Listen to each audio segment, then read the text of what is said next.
Hello, Senior Stoner fans. It's the real Senior Stoner back at you for your Puffco Peak Dab of the day. Normally, I would say, here's our topic, let's get into it. Today's topic is a difficult topic. Post-traumatic stress syndrome. I want to talk about it. It's not just for soldiers. Not just for the military. It's not just for people who've been in airplane crashes. Guess what? We are, all of us right now, all of us in America, victims of post-traumatic stress. It was the coronavirus. It invaded our homes, our brains, our sleep. You couldn't wake up in the morning without seeing it on the news. You couldn't go to bed without reading it in a paper. Well, there's a new horror that has reared its head. Protests and riots, the burning of America.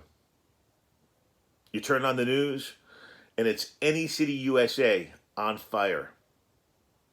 Whether it's a mattress store in North Carolina or an art gallery in Soho, burned to the ground. Burned to the ground. And I stayed up kind of late and I watched. I shouldn't have. Because now I'm affected by this. Well, guess what? We're all affected by this. If you watch it and listen to it on the news, you're affected by it in one way. If you just kind of have the effect of it all around the country, you're affected by it another way. And be safe if you are. If you're protesting, has another effect entirely. Probably a much more long-lasting effect. How do we deal with the aftermath of these events? These are not events in our lives that we chose. It's like the coronavirus. It was thrust upon us. So it's not really about how you handle the first, oh my God, look what's happening. It's how you handle it afterwards. For example, and let's even be specific, all the protests, hopefully they're going to quell down. When they quell down, there's got to be change. People have got to respond to all the protests. They've got to look at things differently. Just like us, when we have issues with our pain, we realize that doing it the way we did it to cause us the pain we did create was the wrong way to do things. We try to look at another way to do things.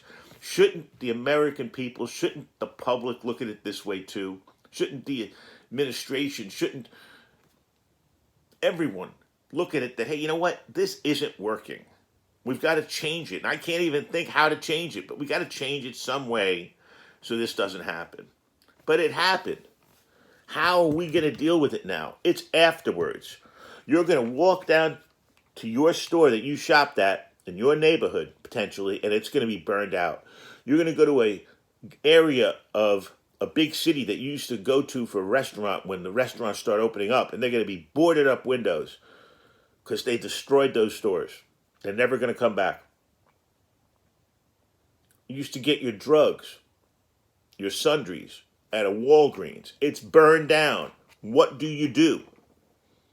These are not hollow questions I'm asking. These aren't even rhetorical questions. These questions have traction. Because right now, as we wake up in America, these are the situations we're going to have to confront. Not only are there going to be millions and millions of people out of work, but there are going to be millions and millions more people who won't be able to go back to work because there's no place to go because it's burned. And there'll be millions of people who won't be able to get their food or medicine because those places are burned. Let me ask you a question. Is that enough to cause stress? Are you kidding me? To say nothing of what a protest really means psychologically. A protest is the manifestation of frustration. It's what it is. No different than you fighting with somebody at home. That's your way of protesting. That you felt it wasn't happening the way you wanted. So, if we're not part of the protest, let's just separate the protest for a second. We're part of the people who have seen them, heard them, watched the news with the fires and the horrors. How do we go to sleep after that? How do we wake up and have a normal day after that? How do we stay homebound after that. How do we sit and not talk to anybody all day after that? You see, what happens is, I think, no different than the pain, it's a spiral in that brain of ours. All those horrors are just spiraling around. You've seen it, you've heard it, you thought it. If you've been part of it, it's even worse, spiraling around. We don't want to do anything bad, either to ourselves or to others. We need to find a way to channel all that stress. Might not be as simple as go watch TV. You know, when the gyms were open, you could go lift weights. You could take it out on the gym, on the punching bag, in the swimming pool, in the basketball court. Maybe what we need to do, if you're physically able to do it, is go jog, go run. Get it out of your system. I can't get it out of my system. That's my problem. Many of us who face the limitations that I do are going to have to deal with this. It's coming in. All that horror is coming in, and I have nowhere to send it. I have nowhere to push it because my pain is too great for me to do physical things. Maybe I'll try to read a book. That's hard for me, though, and it's hard for many of us. What do we do to channel the post-traumatic stress from these situations? It's a challenge I'm putting out there to everyone. There's not an answer I'm giving here. It's an unusual topic of the day for me. Usually I come up and say, here's the solution to the problem. Instead of here's the problem, I don't know what to do. But I must be honest with everyone. I've never encountered anything like this. Never. And, well, I shouldn't say that. When I was a little boy, we lived in East Orange, New Jersey. My father worked Newark. And in the 60s, there were the riots in Newark. And I remember Jeeps with machine guns on them. I remember that. In my apartment complex. The next week we moved to West Orange, further into the suburbs. But you know what? It's not mattering anymore. It's not mattering where you live. It's not mattering if it's a small town or a big town. It's any town. So we need to prepare ourselves, not by cordoning off our house, not by arming up, okay? Not even by getting food in the house. Have to prepare ourselves emotionally for what's happening. Cheers.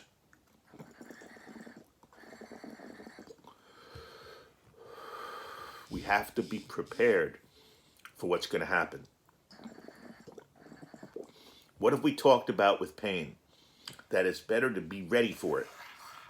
Well, not changing out there right now in the American we live in.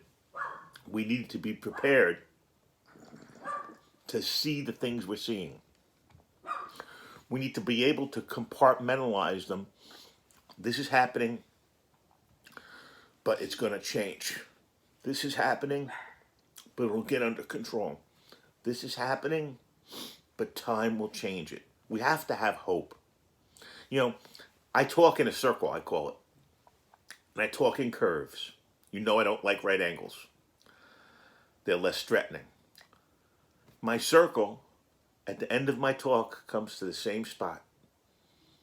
Right at the top of the circle. The top of the Ferris wheel where they want to leave, where you want to be left so you can see more things. At the top of my circle is opportunity.